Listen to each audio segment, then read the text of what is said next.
How's it going, guys? Music Fan here again. Gonna go on a quick track-by-track review of U2's 1997 album Pop. Let's go through all the tracks real quick. First track, Discothèque. Amazing, awesome, fantastic opener. It's an opener I think that's kind of underappreciated, at least in my opinion. Is U2 going the full-on dance aesthetic route with this particular track.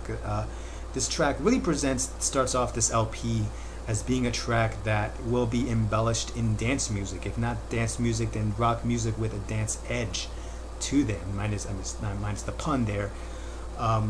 This track is a full-on dance vibe. Every time this track comes on, I just can't help but start dancing to the groove of this track. And this is not a late 70s groove disco oriented album either. This is an album that is kind of electronically heavy and has a lot of heavy themes on this, like Discotheque being a metaphor for looking for love, or looking for the more elevated aspect of love, whether it be the Christian aspect of what love is or love itself. And really, I love this song. I really love this track, Discotheque. Boom cha. I will say that to the day I die. Second track, Do You Feel Loved? I love this track because of like the dance propulsive effects that starts off this particular track. It's such a great groove oriented track. I definitely love it. Adam Clayton's bass playing is of course a highlight on this song. I certainly love it.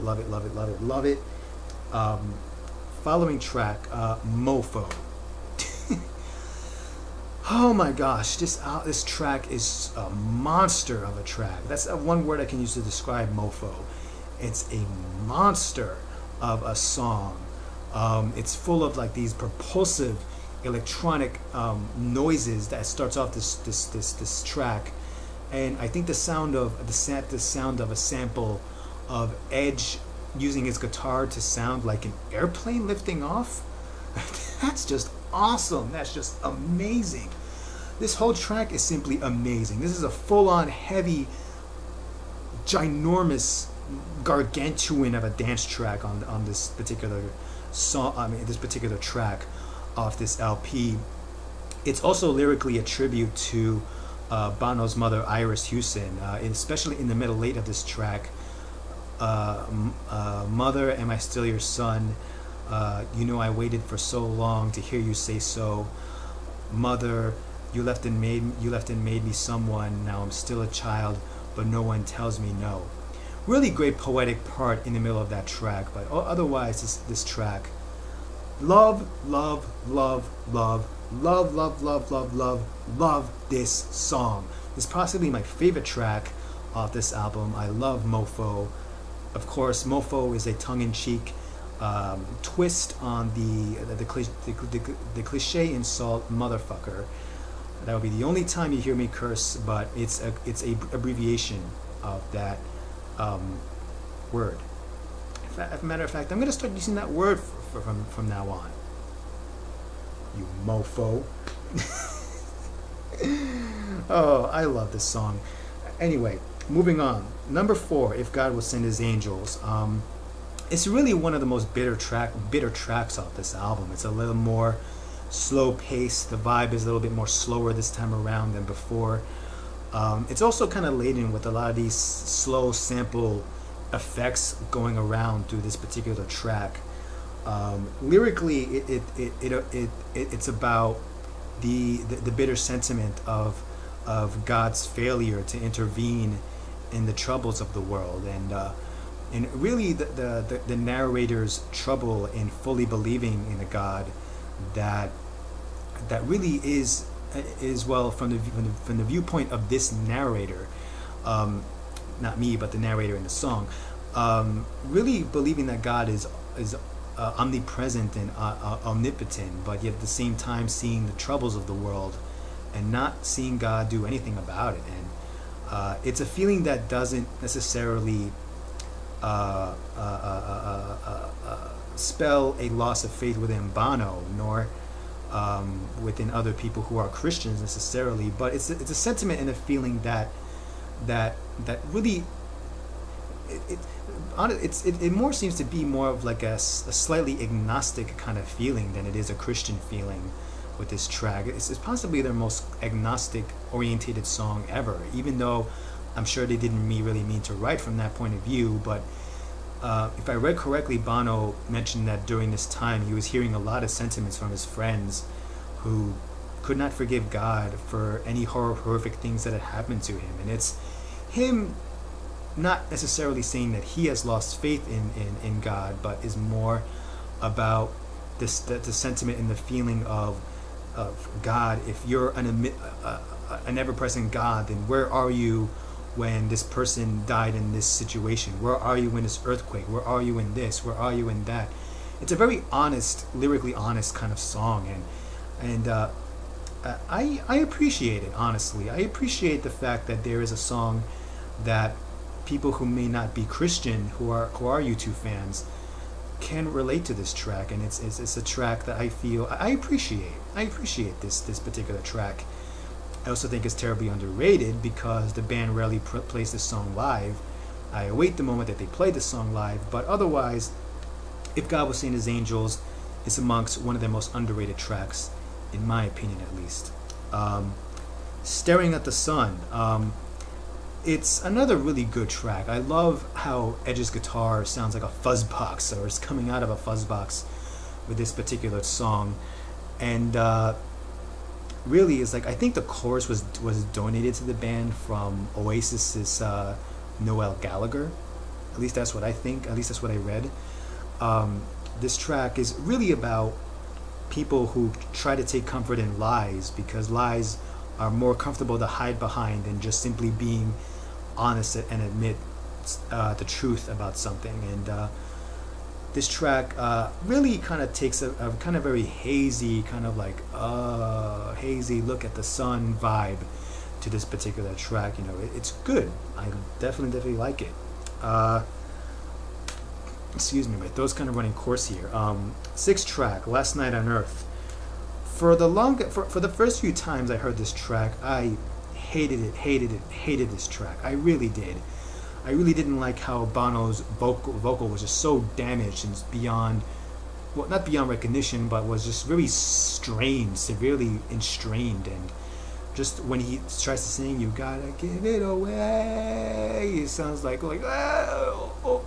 You know, that was, of course, you know, he had vocal troubles with his throat throughout the 90s, and it culminated with the recording of this particular album. And this track spells that out clearly. And of course, you have Edge trying to help Bono back up his vocals, and I hated this song for a while, but over the years this track has grown on me, and I've learned to like this song and appreciate this song both musically and lyrically. You know, it's a little bit kind of a full dance meets rock and roll kind of vibe to it. It has a garage feel to it at the same time too, but it's a really awesome song. I've learned to like it in the last couple of years, and that's Last Night on Earth.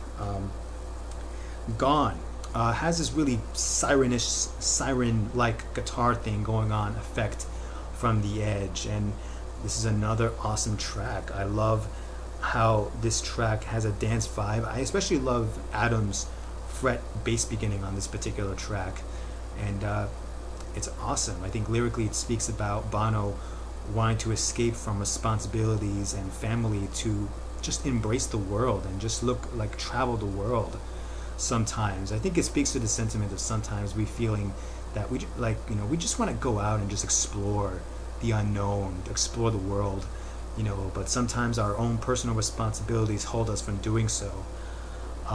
This is an underrated track. I definitely like it, love it. Gone is a fantastic track, one of the most underrated. Miami. The interesting thing about this song is that at the same time when I first heard this album, I was listening to an album called Max and K by Bristol trip-hop artist Tricky, who is a trip-hop artist from Bristol, England, who is really renowned for his really dark trip-hop sound with a very dark atmosphere vibe to it. And I don't listen to trip-hop anymore, nor do I listen to Tricky anymore now.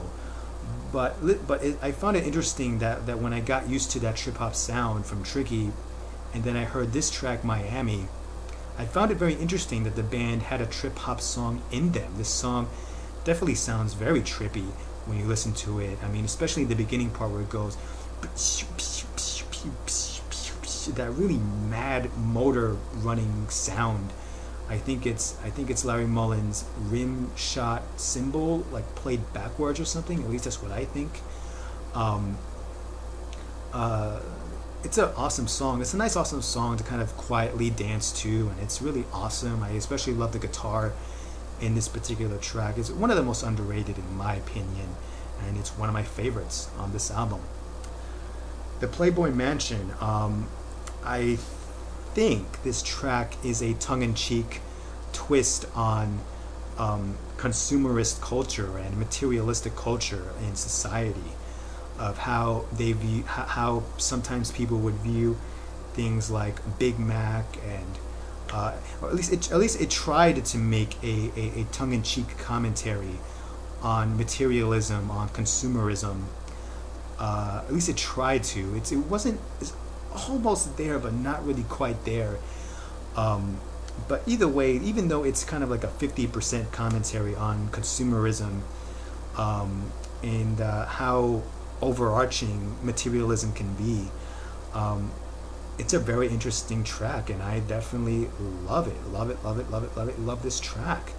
It's really tongue-in-cheek at times, you know, but musically it's interesting. I love the musical aspect to this track. I also adore Edge's backing vocal harmonies on this track. Of course, if you've been watching my videos, you would know that I adore Edge as a backup vocalist. He is a fantastic backup voice, especially with this track. Love the Edge. Love it. If You Wear That Velvet Dress, this is a more loungy song in U2's catalog, especially with this album, and I like it. It's a nice loungy song, but it's really my least favorite track on this album. I like to listen to it every once in a while, but it's not a song I come back to repeatedly over and over again. It's nice, but it's my least favorite track on this album. It's a nice lounge song, but doesn't do much for me outside of that. Please, the second to last track off this album, Please returns to the emotional plea for peace that started off from the U2 in the 1980s, and it's a similar subject matter to Sunday Bloody Sunday, but whereas that song exemplified anger and fury towards the injustice of the Troubles, this track kind of exuberates disappointment, bitter disappointment in the failure of the Irish leaders to put the weapons behind and embrace a peaceful dialogue to bring peace to Ireland, and a plea for, you know, like, please get off your knees now, please. It's a disappointing, not disappointing song, but it's a song about disappointment and the failure to put aside that the distorted idea that an idea, hence terrorism, is more important than lives or more important than people, and this song expresses that bitter sentiment towards that. Has a little bit of that dance aesthetic towards the music of this particular track, although it's not as dancey as the first three tracks. But it's a song that I think is underappreciated and underrated, at least in my opinion. And with that, we head to the last track of this album, Wake Up Dead Man. Bono has once described this album as starting at a party and ending at a funeral. We come to the funeral with this track. This song is possibly the darkest track in this album, and one of the darkest tracks in U2's catalog. Wake Up Dead Man. I mean, it's a pretty dark song. Has a lot of these very distorted electronic noises going around. It's not an unlistenable song, but it's a very dark, very moody sounding song. Again, it's a similar subject matter to If God Will Send His Angels, you know, where is God when we need him the most sentiment on this track. And It's also kind of lamenting in the sense that like the fallen, the deceased who have died as a result of foolish terrorist acts, foolish terrorism, and the painful consequences that terrorism leaves behind, and how terrorism has ruined and destroyed families and lives for since the dawn of time, and how, you know, the sense of mourning for those lost during these acts of terrorism at the hands of people who again think that ideas are more important than lives. Just absolutely disgusting and despicable. This track really is a dark track, and it really ends this album off pretty much echoing Bono's statement, ending at a funeral. Regardless of that though, this track is still one of the most heartfelt and most honest pieces of music work in U2's catalog, and even though this album does end on a downer, it still really exemplifies the inventiveness and the creativeness of this album. And unfortunately, this song will become synonymous with the unfortunate suicide of INXS frontman Michael Hutchence, you know, and especially him and Bono were like brothers, like literally brothers, until his unfortunate suicide around 1997, I think 98. Of course, rest in peace, Michael Hutchence. We still miss you, even right now to this very day. This song eventually became dedicated to Michael Hutchence, as well as Gone, the track from this album. Either way, this album is still fantastic. It's one of the most underrated albums in U2's catalog. I certainly definitely love it, and yeah. This has been a track-by-track review of Pop. Tell me what you think in the comment section below. What's your favorite track off this album? Is it Discotheque, Mofo, Gone, If You Wear That Velvet Dress, Wake Up Dead Man? Which is your favorite song? And really leave me a lot of feedback. And that's pretty much it. Pop, U2, track-by-track review, Mr. Music Fan. See you guys with the next review. Take care. Bye.